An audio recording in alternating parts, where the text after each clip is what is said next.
capítulo 11, de 8 a 19. Hebreus 11, de 8 a 19. Vamos deixar nossas Bíblias abertas nessa passagem, nós faremos a leitura à medida que a exposição prossegue. Meus irmãos, um dos maiores desafios para a fé é a demora em vermos o cumprimento daquilo que Deus nos prometeu. O crente, o nome já está dizendo, é alguém que crê. E ele crê em promessas, ele crê na palavra que lhe foi dada por Deus, mediante Jesus, e que se encontra aqui nas Escrituras. Na Bíblia, Deus faz uma série de promessas àquele que crê.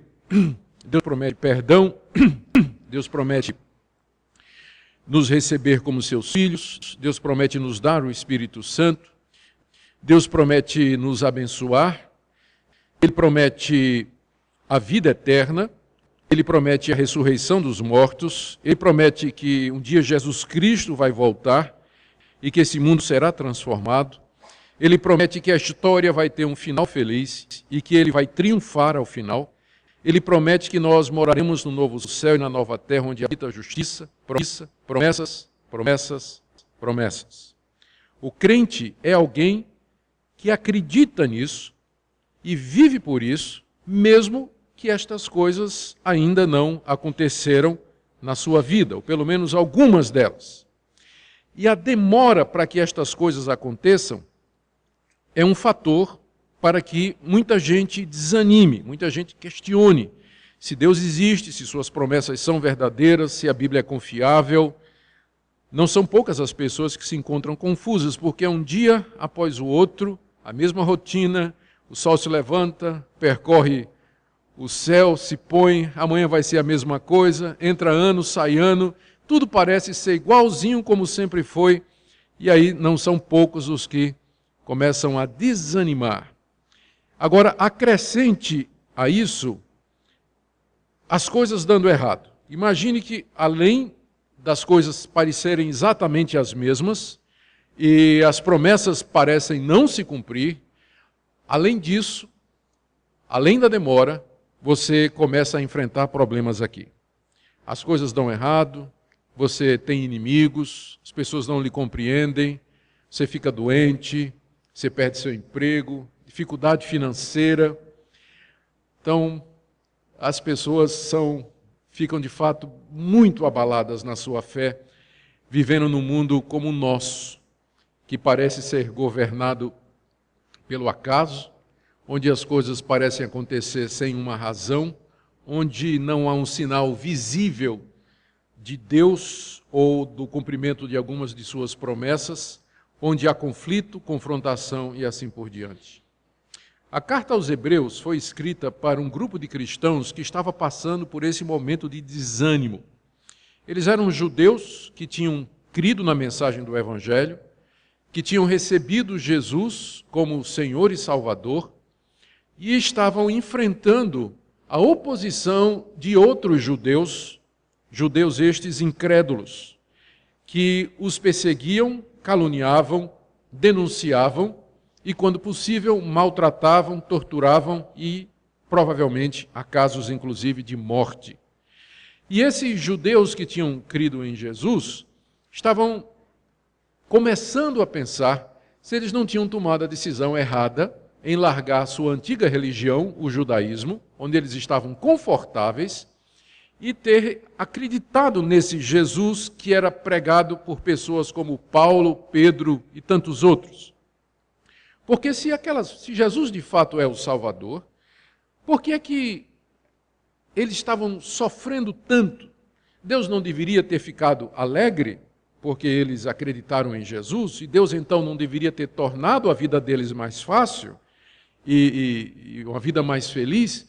Por que é que depois que eles creram em Jesus, as coisas ficaram piores?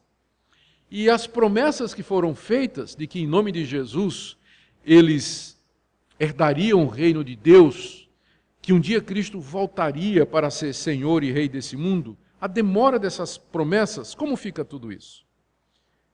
O autor dessa carta aos Hebreus, que nós não sabemos quem é, resolveu escrever-lhes exatamente para confirmá-los na fé, para evitar que eles voltassem atrás, para encorajá-los a perseverar. E ele faz isso de diversas formas. A maneira predileta dele é fazer uma comparação entre Jesus, o Evangelho, o sacrifício de Cristo, a mediação de Cristo, com a antiga religião do judaísmo, de onde aqueles crentes tinham chegado. E o argumento é mais ou menos assim: se vocês voltarem atrás, se vocês desanimarem de permanecer na fé em Cristo Jesus, para onde vocês vão? Vocês estão largando o completo, o perfeito, o superior, para voltar atrás, para retroceder. Então não há vantagem nenhuma. E aqui no capítulo 11, ele gasta 10 capítulos explicando isso.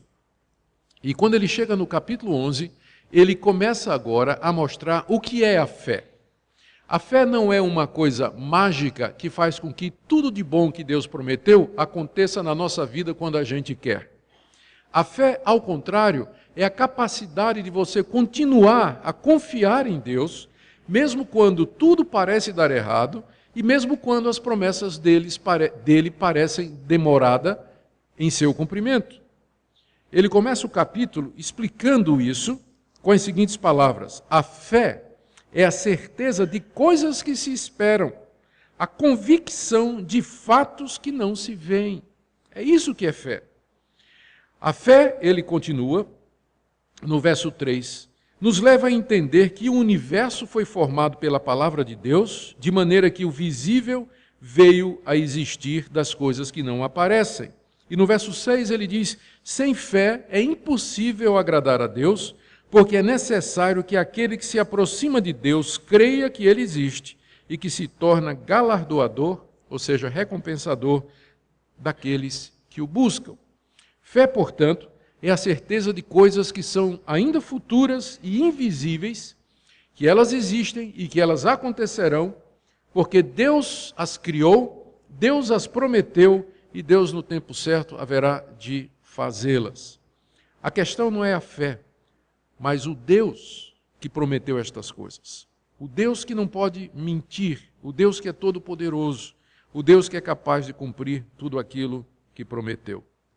Depois de explicar o que é a fé, ele começa a dar exemplos do Antigo Testamento para ilustrar o que ele está dizendo, para que fique claro para aquelas pessoas, porque todos nós aprendemos mais quando exemplos são colocados diante de nós. E ele cita o exemplo de Abel, de Enoque e de Noé, aí do verso 4 até o verso 7, e de como eles são exemplos de fé para nós. Eles confiaram em Deus e eles viveram na expectativa das promessas de Deus aqui nesse mundo, mesmo quando tudo parecia dar errado. Pela fé, Abel ofereceu a Deus a verdadeira religião. Ele ofereceu a Deus os verdadeiros sacrifícios que Deus desejava. Pela fé, Enoque, no meio de uma geração ímpia, agradou a Deus e andou com Deus, porque viu aquele que é invisível. Pela fé, Noé preparou uma arca durante 120 anos, porque ele creu que Deus haveria de mandar um dilúvio sobre a raça humana, que de fato aconteceu. E agora o nosso autor cita o exemplo dos patriarcas, Abraão, Isaque, Jacó e José, do verso 8 até o verso 22.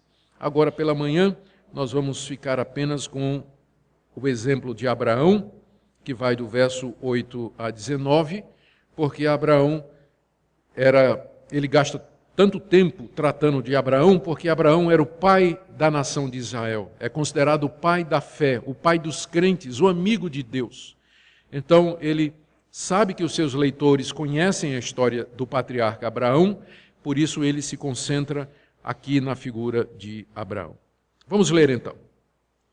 Pela fé, Abraão, quando chamado, obedeceu a fim de ir para um lugar que devia receber por herança e partiu sem saber para onde ia. Pela fé, peregrinou na terra da promessa como em terra alheia, habitando em tendas com Isaque e Jacó, herdeiros com ele da mesma promessa, porque aguardava a cidade que tem fundamentos, da qual Deus é o arquiteto e edificador. Pela fé também a própria Sara recebeu poder para ser mãe, não obstante o avançar de sua idade, pois teve por fiel aquele que lhe havia feito a promessa. Por isso também de Abraão, aliás já amortecido, envelhecido, saiu uma posteridade tão numerosa como as estrelas do céu e inumerável como a areia que está na praia do mar. Todos estes morreram na fé, ou pela fé, sem ter obtido as promessas, vendo-as, porém, de longe, saudando-as e confessando que eram estrangeiros e peregrinos sobre a terra. Porque os que falam desse modo manifestam estar procurando uma pátria, e se na verdade se lembrassem daquela de onde saíram, teriam oportunidade de voltar. Mas agora aspiram a uma pátria superior, isto é, celestial.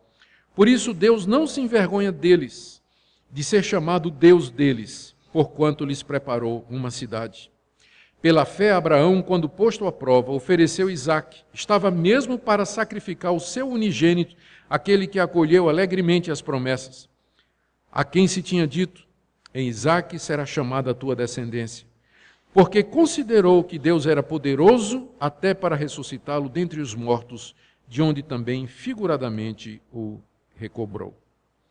Queridos, aqui nessa passagem, o nosso autor expõe 5 episódios na vida de Abraão que demonstram a fé de Abraão. Como Abraão viveu pela fé, como ele triunfou pela fé e como ele morreu na fé no Deus que lhe chamou e que lhe apareceu. O primeiro episódio é exatamente o chamado de Deus, está aí no verso 18. Pela fé, Abraão, quando chamado, obedeceu a fim de ir para um lugar que devia receber por herança e partiu sem saber para onde ia.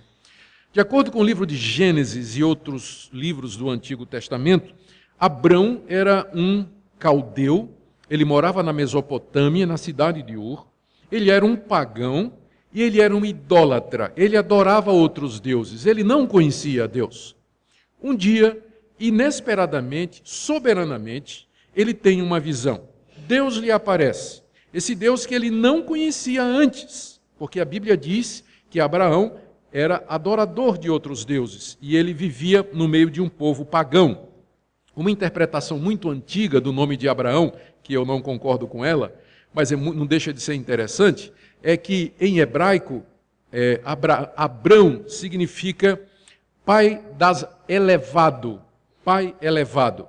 E aí o intérprete chamado Orígenes, na verdade Filo, ele dizia que isso significava que Abraão olhava para os céus porque ele era astrólogo, praticava astrologia, que é uma espécie de misticismo, né?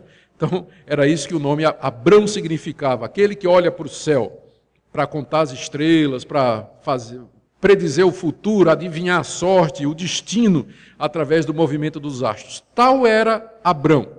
E um dia, ele tem essa visão, pelo menos é o que a gente imagina. De qualquer forma, Deus falou com Abrão. E Deus disse a Abrão o seguinte, está lá em Gênesis 12, sai da tua terra, sai daqui da cidade de Ur, da tua parentela, porque seus amigos, seus parentes estavam todos ali, e vai para uma terra que eu te mostrarei. E Deus então lhe faz várias promessas. Abrão tinha 75 anos, e isso aconteceu há cerca de 4.000 anos atrás. Deus então lhe faz as seguintes promessas: eu vou lhe dar uma terra, eu vou lhe dar descendentes, você vai ter filhos, você vai ter muitos descendentes e filhos. Naquela época, Abrão não tinha filhos e a sua mulher, Sara, era estéril. Ele tinha 75, Sara devia ter um pouco menos do que isso. Deus prometeu ainda que ele seria muito abençoado, que seu nome seria grande e que dos filhos que sairiam de Abrão, viria um em quem todas as nações da terra seriam abençoadas. E Deus mandou que ele saísse e não disse para onde ele devia ir. Não disse, sai da tua terra e da tua parentela. Abrão não pôde nem dizer assim para os parentes, olha, eu estou indo viajar para a cidade tal, né? Ele disse, eu estou simplesmente indo. Eu não sei para onde eu estou indo, eu sei que eu estou indo.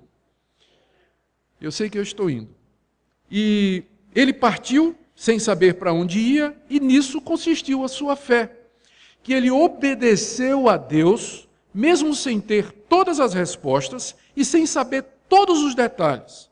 Mas ele creu que aquele Deus que lhe apareceu era o Criador de todas as coisas, era o Deus verdadeiro e que ele não pode mentir e que ele não podia falhar. Abraão não tinha todas as respostas, ele não tinha os detalhes, mas ele conheceu a Deus e ele confiou em Deus. E uma vez que a gente conhece a Deus e confia em Deus, os detalhes se encaixam depois. As respostas vêm depois. Mas o ponto aqui que o nosso autor quer mostrar é que fé é você obedecer a Deus. Sai, Abraão.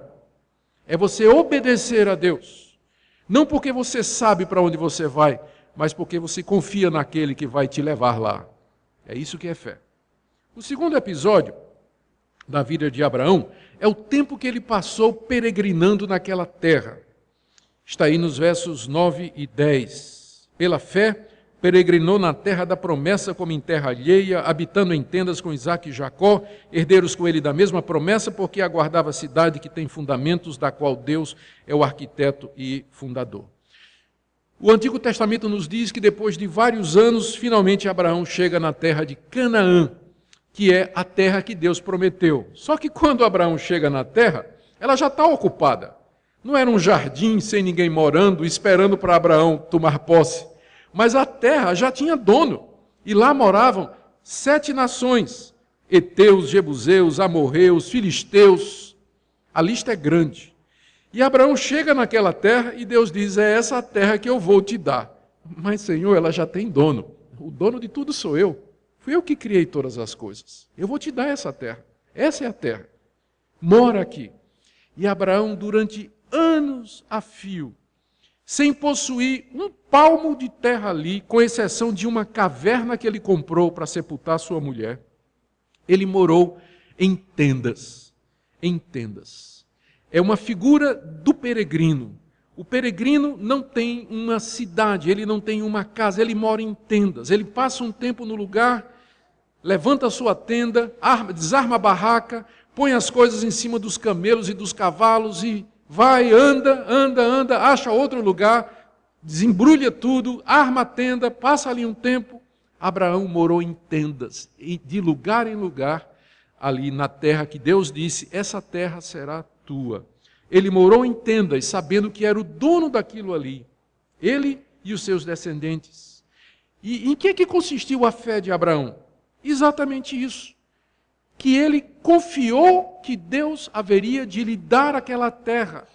E mesmo que ele não tivesse, durante toda a sua vida, note isso, ele morreu sem ter recebido essa promessa. Ele morreu sem ter recebido essa promessa. Então, ele morava de tenda em tenda. Ele mudava de um lugar para outro, conhecendo todos os detalhes da terra, sabendo que aquilo era seu, mas sem receber a promessa que Deus lhe tinha dado. Essa terra é sua.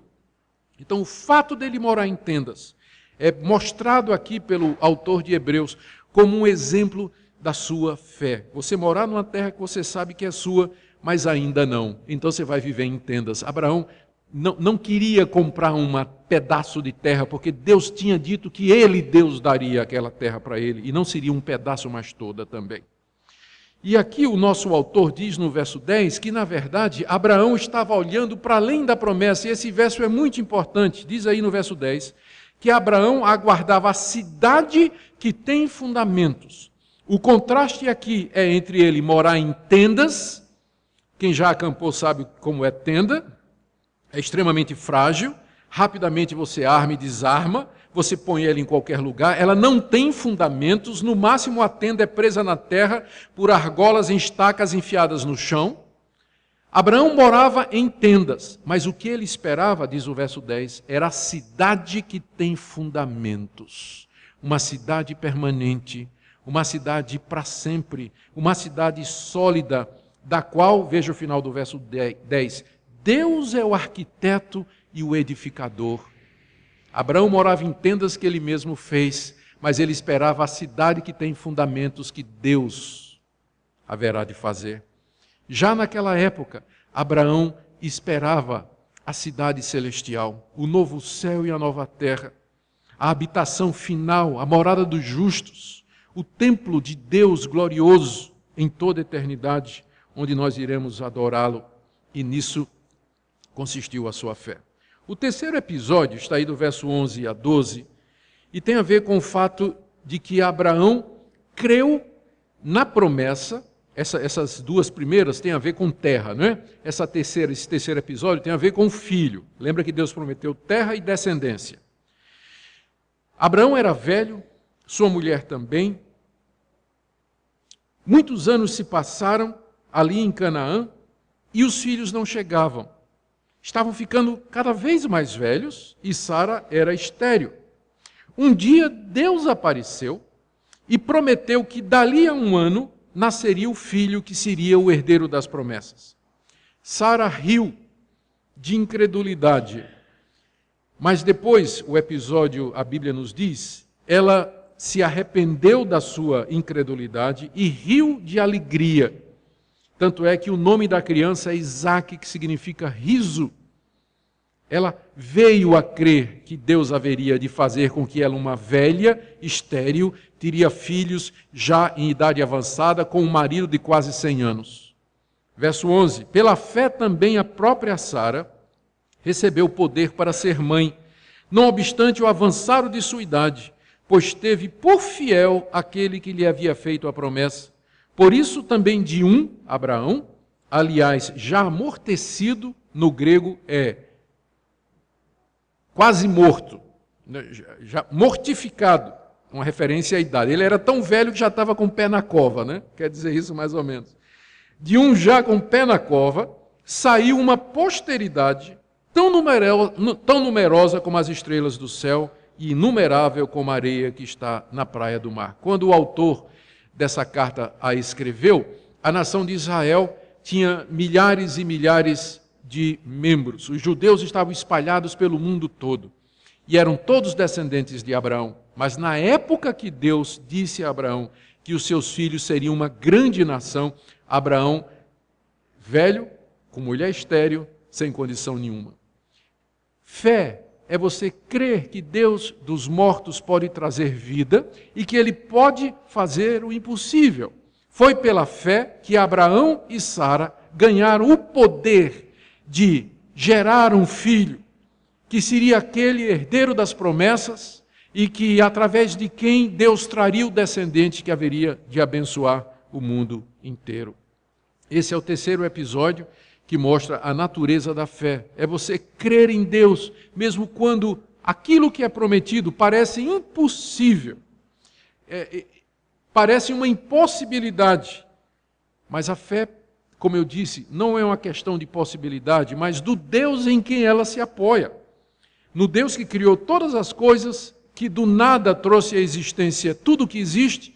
Seria impossível para esse Deus fazer com que uma senhora de idade estéril, casada com um senhor já bem velhinho, tivesse um filho? Para nós é ridículo, não é? Não faz sentido isso. Mas nós estamos falando de Deus. Aquele que do nada criou todas as coisas. A fé permanece firme, mesmo diante daquilo que, humanamente falando, parece impossível. O quarto episódio, que fala da fé de Abraão, é, na verdade, uma digressão, é uma explanação que o nosso autor faz, não só da fé de Abraão, mas também de Sara, de Isaque e de Jacó, que deram testemunho dessas promessas aos pagãos ali que moravam em Canaã. Versos 13 a 16, o nosso autor diz assim: todos estes, Abraão, Isaque, Jacó, Sara, que ele tinha mencionado antes, todos estes morreram na fé, morreram crendo, sem ter obtido a promessa. Qual é a diferença deles para Noé? Noé aguardou 120 anos, mas ele viu a promessa. Ele viu o dilúvio chegar e ele viu a salvação dele e de sua família. Abraão morreu sem ver a promessa se cumprir. Há uma diferença, né? E você esperar muito e ver, e você morrer sem ver. Todos estes, os patriarcas, morreram sem ver a promessa. Porque quando Abraão morreu, ele morreu aos 175 anos de idade, ele só viu Isaque e os seus 2 netos, Esaú e Jacó, que nasceram 15 anos antes dele morrer. Cadê a descendência numerosa? Cadê aquele que haveria de abençoar o mundo? Abraão morreu e não viu. Quando ele morreu, ele ainda não era dono de nada daquela terra. Nada.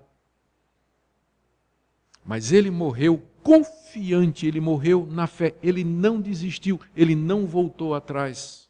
Ele naturalmente pensou, se Deus não cumprir essas promessas durante o tempo da minha vida, vai cumprir durante o tempo dos meus filhos, ou dos meus netos, ou dos meus descendentes. E de fato, passaria ainda alguns séculos antes que Deus cumprisse essa promessa da terra e de uma descendência numerosa. Verso 13, todos estes morreram na fé sem ter obtido a promessa. Qual foi a atitude deles? Verso 13. Vendo-as, porém, de longe. É isso que a fé faz. Ela vê a promessa de longe. Não chegou, mas estou vendo. Está lá longe, mas não chegou ainda, mas está ali. Eu estou vendo. Às vezes precisa de um telescópio, né? Um binóculo, às vezes está mais perto. Mas de longe, estou vendo a promessa. E não só vendo, veja o texto, saudando as promessas.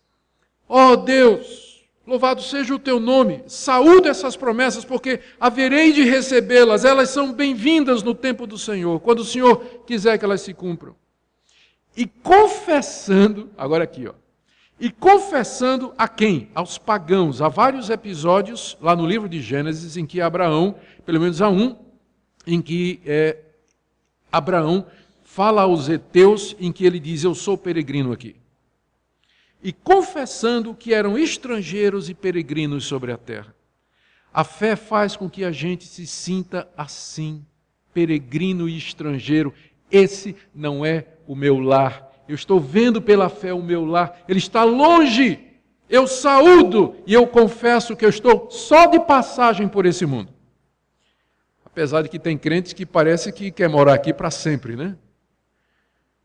Mas a verdadeira fé nos torna peregrinos. Estamos de passagem, aqui não é o nosso lar. As promessas estão longe ainda, mas elas haverão de cumprir-se, porque quem prometeu é fiel e ele não voltará atrás. Verso 14 a 16, o nosso autor explica outra vez que todos eles estavam, na verdade, esperando a pátria celestial. Veja o que ele diz, verso 14. Os que falam desse modo manifestam estar procurando uma pátria. É o que nós estamos fazendo, procurando a nossa pátria celestial. Se, na verdade, se lembrassem daquela de onde saíram, teriam oportunidade de voltar. Por que Abraão, Isaac e Jacó não voltaram lá para a Mesopotâmia, para Ur dos Caldeus? Porque Abraão tinha uma propriedade, tinha uma família. Porque ele creu em Deus. Eles não voltaram atrás. Podiam ter voltado para a terra deles. Estamos aqui, essa é a nossa terra, nós somos peregrinos, Deus vai cumprir a promessa, nós vamos aguardar, vamos morar em tenda, e Deus no tempo dele vai fazer aquilo que ele disse que faria. Quem fala assim, mostra que tem fé e que está esperando promessas, que estão procurando uma pátria. Verso 16, eles aspiram, na verdade, a uma pátria superior, celestial. Por isso, Deus não se envergonha deles de ser chamado seu Deus, porque eles preparou uma cidade. Como é que Deus é conhecido no Antigo Testamento? O Deus de Abraão, Isaque e Jacó. Deus não teve vergonha de dizer, eu sou o Deus de Abraão, de Isaque e Jacó, porque eles creram em mim. Eles viveram a sua vida toda sem ver as promessas, sem ter o cumprimento das promessas, no meio de dificuldades. Mas eles nunca deixaram de crer em mim. Eu não me envergonho de ser o Deus de Abraão, o Deus de Isaque e de Jacó. Agora troque Abraão, Isaque e Jacó pelo seu nome.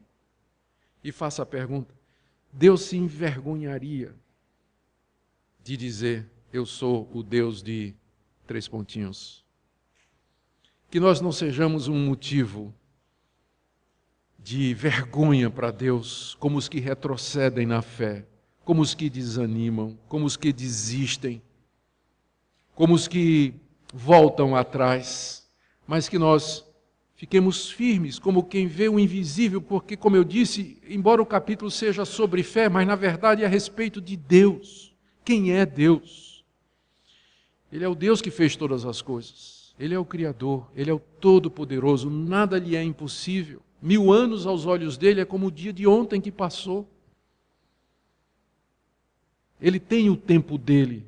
O calendário dele não é o nosso. Por isso nós vivemos pela fé, aguardando o tempo de Deus, aguardando o cumprimento de suas promessas. O episódio final, aqui, o quinto episódio na vida de Abraão, é aquele narrado em Gênesis 22, quando Deus lhe apareceu e determinou que ele oferecesse seu filho Isaque, o filho unigênito, o mais velho, e aquele que Abraão amava. Abraão obedeceu a Deus, vocês conhecem a história, eu não preciso aqui dar os detalhes. Abraão obedeceu a Deus, levou Isaque ao altar do sacrifício no alto do Monte Moriá, e ele estava pronto a sacrificar Isaque quando Deus mandou que ele parasse e um cordeirinho substitui Isaque. E o texto diz que o anjo do Senhor disse a Abraão: agora eu sei que tu, de fato, crês, que tu confias, que tu tens fé, porque não me negaste o teu filho, teu único filho. Esse episódio é interessante. A fé de Abraão aparece da seguinte maneira. Deus tinha dito para ele: em Isaque será chamada a tua descendência. Verso 18. Ou seja, aquela promessa que eu te fiz, de que viria uma nação numerosa de você, isso vai ser através de Isaque, teu filho. Ele é o portador das promessas, e é por ele que virá aquele que vai abençoar todas as nações do mundo. O Messias, o Salvador do mundo, virá através de Isaque. Abraão creu em Deus. Um dia, Deus aparece a Abraão e diz: mata o menino. Como assim? O menino é o portador das promessas. Se ele morrer, não tem Salvador para o mundo. Se ele morrer, o Messias não virá. Como é que Abraão resolveu isso na cabeça? Como é que a fé resolveu isso na cabeça de Abraão? Ele disse: Deus é poderoso para ressuscitar esse menino. Eu vou oferecer o menino em sacrifício, eu vou obedecer a Deus, mas ele não pode ficar morto antes de ter o seu próprio filho. Por isso, a solução que eu vejo, estou pensando na cabeça de Abraão, é que Deus, depois que eu oferecer o meu filho lá no altar, depois que eu matar o meu filho, Deus vai trazê-lo de volta à vida. Quando a gente lê Gênesis 22, percebe que em um dado momento, quando Abraão chega no pé do monte, ou perto do monte, ele está vendo o monte de longe, na verdade, vendo o monte. Ele pega Isaque, o jumento, pega Isaque, a lenha, o cutelo, o fogo, e diz para os servos: fiquem aqui, nós iremos adorar a Deus e voltaremos. Ele não diz voltarei, ele diz voltaremos. Ou seja, ali ele já cria que ele voltaria com Isaque ressurreto dentre os mortos. E é nisso que consistiu a fé de Abraão, que Deus não falha. Se ele prometeu, ele vai cumprir, ainda que para isso ele tenha que ressuscitar mortos. Mas ele é o Deus Todo-Poderoso, ele fará tudo para ser fiel à sua palavra. Vamos ler agora verso 17. Pela fé, Abraão, quando posto à prova, foi uma prova da fé, ofereceu Isaque. Estava mesmo para sacrificar o seu unigênito, aquele que acolheu alegremente as promessas, a quem se tinha dito: em Isaque será chamada a tua descendência. Porque, está aqui o verso 19, é aqui que está a fé dele. Considerou que Deus era poderoso até para ressuscitá-lo dentre os mortos, de onde também figuradamente o recobrou. Figuradamente, Abraão recuperou seu filho de entre os mortos, porque ele ia sacrificar mesmo, crendo que Deus haveria de ressuscitá-lo. Deus o impediu, mas era como se tivesse acontecido. A fé, portanto, de Abraão se manifesta aqui em obedecer a Deus, sabendo que Deus não muda, não falha, não se contradiz e que Ele tem poder para fazer cumprir as suas promessas. Meus irmãos, eu quero terminar com a pergunta: o que nós podemos aprender aqui sobre a fé que salva, a fé verdadeira, aquela que vai nos levar a Deus, perdoar os nossos pecados, aquela que nos faz filhos de Deus e que nos fará entrar no seu reino celestial? Eu começo aqui com uma constatação. A fé que Abraão teve é a mesma fé que nós temos hoje. Aliás, devíamos dizer o contrário. A fé evangélica é a mesma fé que Abraão teve. Porque as promessas que Deus fez a Abraão, todas elas se cumpriram em Cristo Jesus. Porque o descendente que Deus falou que abençoaria o mundo não era Isaac, mas Cristo. E a terra, na verdade, que Deus prometeu, é uma figura dos novos céus e terra que Deus prometeu ao seu povo. E a nação que viria de Abraão não são somente os descendentes físicos de Abraão, mas os milhões e milhões de todas as tribos, povos e nações que em todo o mundo professam a fé em Cristo Jesus. Ora, nós, os que cremos, nós somos os filhos legítimos de Abraão e andamos na mesma pisada da fé que teve Abraão. Abraão viveu aguardando as promessas, obedecendo a Deus e aguardando que Deus finalmente cumprisse o que prometeu. É a mesma coisa hoje. Nós peregrinamos aqui nesse mundo. Nós andamos pela fé. Aqui não é o nosso lugar. Aqui não é a nossa pátria.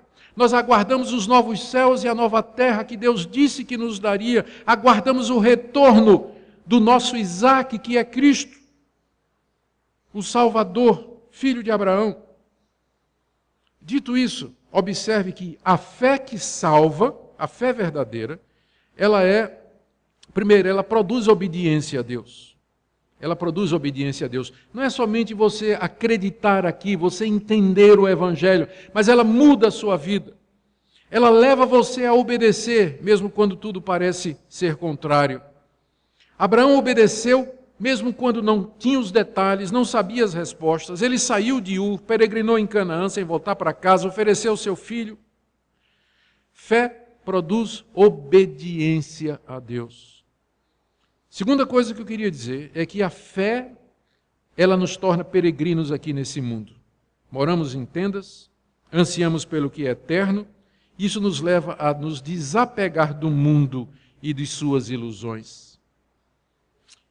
Terceiro, a fé significa confiar que Deus vai cumprir as suas promessas, mesmo que elas pareçam demoradas e impossíveis. Eu não sei se estarei vivo para ver a vinda do Senhor Jesus.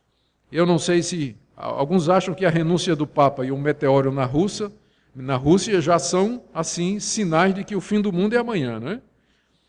Pode ser. Mas eu não sei se verei, durante o tempo da minha vida aqui, Cristo voltando nas nuvens para o encontro do seu povo. Morrerei nessa fé e nessa esperança, assim como Abraão também morreu sem ter visto as promessas. Ter fé significa que Deus haverá de cumprir as promessas, mas preste atenção, promessa aqui não é promessa individual do tipo que a gente ouve cantar aí em alguns corinhos, que Deus me fez algumas promessas do tipo assim, vou te dar um marido, vou te dar uma esposa, vou te dar prosperidade, vou te dar saúde. Não é dessas promessas particulares e individuais que a Bíblia está falando aqui, mas das grandes promessas que Deus fez, que são públicas e universais e sobre as quais Deus colocou a sua palavra e empenhou a sua reputação. Que Ele perdoa todo aquele que tem fé em Jesus Cristo. Que Ele dará a vida eterna a todo aquele que se arrepende dos seus pecados e recebe a Jesus como Salvador. Que Ele dá o Espírito Santo para habitar em todo aquele que se arrepende e crê em Jesus. Que Ele nos conforta e consola nas nossas tribulações. Que um dia seu Filho vai voltar, que os mortos vão ressurgir, que o mundo será julgado e que eu serei absolvido e perdoado naquele dia e que eu vou herdar o mundo. Estas são as promessas públicas de Deus feitas na Bíblia e Ele vai cumpri-las. A pergunta é se você confia nele, se você crê nele. E eu quero terminar aqui com essa aplicação. Primeiro, aos que dizem que acreditam, mas não têm obras, mas não têm obediência. Muita gente diz que crê nestas coisas, mas eles vivem como se fossem morar aqui o resto da vida. A vida deles gira em torno de ganhar dinheiro, casar, ter filho, ter uma casa, ter um apartamento, ter conforto e fazem planos e planos para morar aqui. E a vida espiritual, cadê? Tempo com Deus, leitura da Bíblia, meditação, reflexão nestas coisas, comunhão com os irmãos. Eles não parecem ser peregrinos, Na verdade, eles gostariam que o mundo durasse para sempre, para morar aqui. Eu não estou dizendo que é errado a gente ter essas coisas aqui no mundo. Eu estou dizendo que o coração de quem tem fé não está nessas coisas. O coração de quem tem fé está nas promessas de Deus. Onde está o seu tesouro, disse Jesus, ali estará também o seu coração. Entesourai para vós tesouros nos céus, disse Jesus, porque aqui eles passam. Nós buscamos uma pátria. Então, eu queria que você examinasse a sua vida e fizesse essa pergunta. De fato, eu me comporto aqui como um peregrino? Estou desapegado das coisas do mundo? Um bom teste é quando Deus tira alguma coisa que você gosta. Né? Um peregrino, ele não tem nada. Por isso, se ele ganha alguma coisa e perde... Mas você sabe se um crente tem espírito de peregrino quando Deus tira dele a saúde, tira dele uma propriedade, tira dele dinheiro. Aí você vê pela reação o quanto ele está apegado às coisas desse mundo. Pelo nível de ansiedade com que ele vive aqui. Mas a fé, de fato, nos torna peregrinos. Talvez haja alguém aqui que no fundo do seu coração esteja dizendo, eu creio, mas eu tenho muitas dúvidas, eu vacilo. Às vezes a incredulidade quer entrar no meu coração. Eu não conheço nenhum homem de Deus que tenha fé e que não tenha passado por momentos de dúvida. O próprio Abraão, se você ler a história de Abraão, em Gênesis de 12 a 25, você vai ver que teve momentos em que ele vacilou. Embora, no geral, a vida de Abraão foi uma vida de fé e confiança em Deus. A fé verdadeira, ela pode sofrer abalos, ela pode sofrer questionamentos, ela pode passar por momentos difíceis. Mas ela, se é verdadeira, ela vai sobrepujar, ela vai prevalecer, ela vai se firmar. E aqui, uma orientação prática. Paulo disse uma vez que a fé vem pelo ouvir a palavra de Deus. Você quer firmar a sua fé? Leia a Bíblia, leia as promessas, leia sobre Deus, tenha comunhão com Deus, chegue próximo dele, que quanto mais próximo você vive de Deus, mais a sua fé fica robusta. Agora você passa a semana toda, não lê a Bíblia, não tem comunhão com Deus, não reflete sobre as coisas de Deus, não escuta a palavra de Deus, passa a semana toda envolvido com estudo, com amigo, rede social, internet. E aí você depois reclama que não tem fé. A fé é como um músculo. Se você não exercita, ele atrofia. E você tem que exercitar. Todo dia. Academia da fé. Ler a Bíblia, orar, confiar em Deus, ficar firme, obedecer. Porque é assim que nós seremos como estes heróis da fé. Nós morreremos, talvez, sem ver as promessas, mas morreremos crendo. Morreremos confiantes de que Deus, no tempo dele, vai cumprir tudo que prometeu. Amém? Senhor nosso Deus, fortalece a nossa fé. Ajuda-nos a confiar em Ti, pois vemos as promessas de longe. Nos ajuda a saudá-las e confessar que somos peregrinos aqui. Ajuda-nos a Te obedecer pela fé e aguardar aquele dia glorioso que Teu Filho descerá dos céus em poder e glória para julgar o mundo, receber o Teu povo e fazê-los herdar um novo céu e a nova terra onde finalmente habitará a justiça. Abençoa os que estão aqui nessa manhã que lutam para confiar mais. Fortalece-lhes a fé. Em nome de Jesus, o descendente de Abraão, em quem todas as promessas têm o amém. Em nome dele nós oramos. Amém.